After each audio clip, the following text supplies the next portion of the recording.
ओम शांति। ब्रह्मा बाबा जीवित चरित्र कंटिन्यू చేస్తున్నాం। बाबा को देखकर अथवा उसकी अलौकिक दृष्टि पड़ने से कुछ भी क्षणों में कोई भाई बहन दिव्य दृष्टि पाकर श्री कृष्ण तथा वैकुंठ का साक्षात्कार करते थे।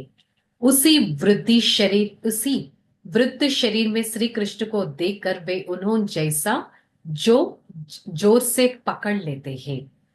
బాబాని చూసి చాలా మందికి ఆ అలౌకిక దృష్టి అనుభవమైంది। బాబాని చూడగానే ఆ సోదరులందరి దివ్య దృష్టి శ్రీకృష్ణుడి లాగా వారికి అనిపించింది।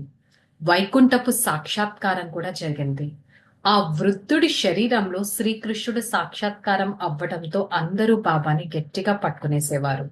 बहुतों बार बाबा उन बच्चियों को छुटकारा पाने के लिए वहां से हट जाती है और छिप जाते, परंतु जो बहनें अथवा भाई दिव्य दृष्टि द्वारा साक्षात्कार कर रहे थे वे चर्म चक्षु बंद होने पर बाबा को दिव्य चक्षु द्वारा ढूंढ लेते हैं और अतीन्द्र सुख के फलों को समाकर श्री कृष्ण के अव्यक्त रूप को देखते हुए रोमांच खड़े हो जाते हैं।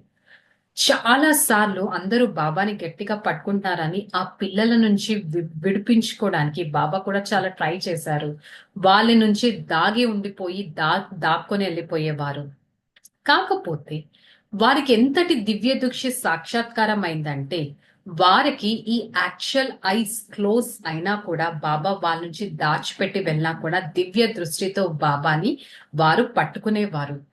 అతీంద్రియ సుఖాన్ని అనుభవం చేసుకునేవారు। శ్రీకృష్ణుడి అవ్యక్త రూపాన్ని చూస్తే వారికి ఎంతో సంతోషం కలిగింది।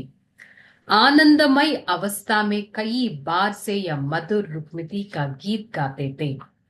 ఆనందమయ అవస్థలో చాలా సార్లు ఈ రమణీకమైన పాట పాడుతూ ఉండేవాళ్ళు। मोहे जान में झूले झुलाए कोई, मोहे प्रेम में झूले झुलाए कोई, मेरा जाने जिगर या योगी सोई।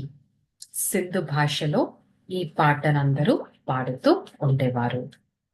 సో నెక్స్ట్ మనం మళ్ళీ కంటిన్యూ చేద్దాము। ఓం శాంతి।